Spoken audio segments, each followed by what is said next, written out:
हिमाचल के हमीरपुर से बीजेपी सांसद अनुराग ठाकुर ने चंडीगढ़ में प्रेस कॉन्फ्रेंस की। इस दौरान उन्होंने कहा कि पिछले 10 वर्षों में केंद्र सरकार ने भ्रष्टाचार मुक्त भारत बनाने का काम किया ताकि देश की अर्थव्यवस्था तेजी के साथ बढ़ सके।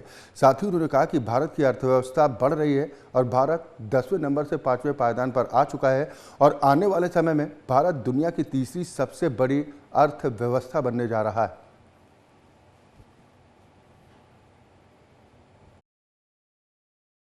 वर्षों में आपने देखा होगा, भ्रष्टाचार मुक्त शासन देकर, सुशासन के नए आयाम स्थापित करके देश की अर्थव्यवस्था को 10वें नंबर से दुनिया की 5वीं बड़ी अर्थव्यवस्था बनाया है और अगले 5 वर्षों के भीतर देश को दुनिया की तीसरी बड़ी अर्थव्यवस्था बनाने के लिए बजट पेश किया है और अगले 25 वर्षों के अंदर 2047 से पहले भारत को एक विकसित राष्ट्र बनाने का संकल्प ये भी पूरा करेंगे। और उसका रोड मैप यहां पर दिखता है।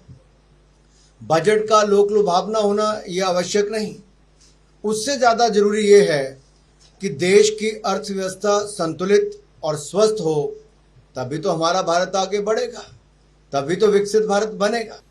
2014 में कांग्रेस का यूपीए के समय जो बजट आया वो 16,65,000 करोड़ रुपए था।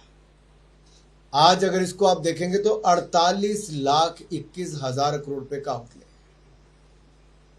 और अगर आप कुछ मंत्रालयों का भी आपस में देखें, पहली बात तो इतनी बड़ी छलांग 10 वर्षों में आना, 3 गुना साइज बढ़ना बजट का।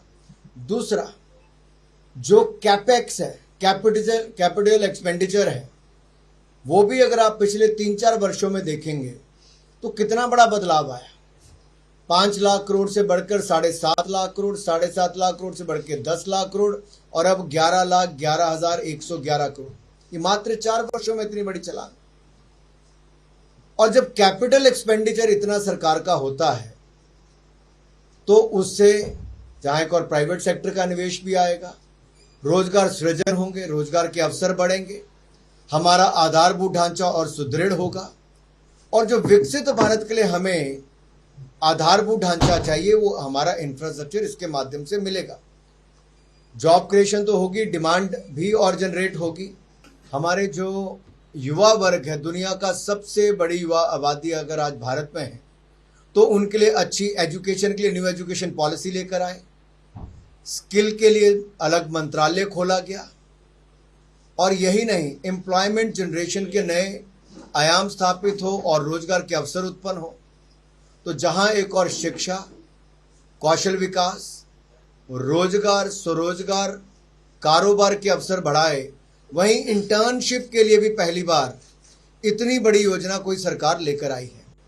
और सबसे बड़ी बात यह है कि इस बार बजट में लगभग 1,48,000 करोड़ रुपए का प्रावधान एजुकेशन, एम्प्लॉयमेंट और स्किल एंटरप्रेन्योरशिप इस सब के लिए किया गया है।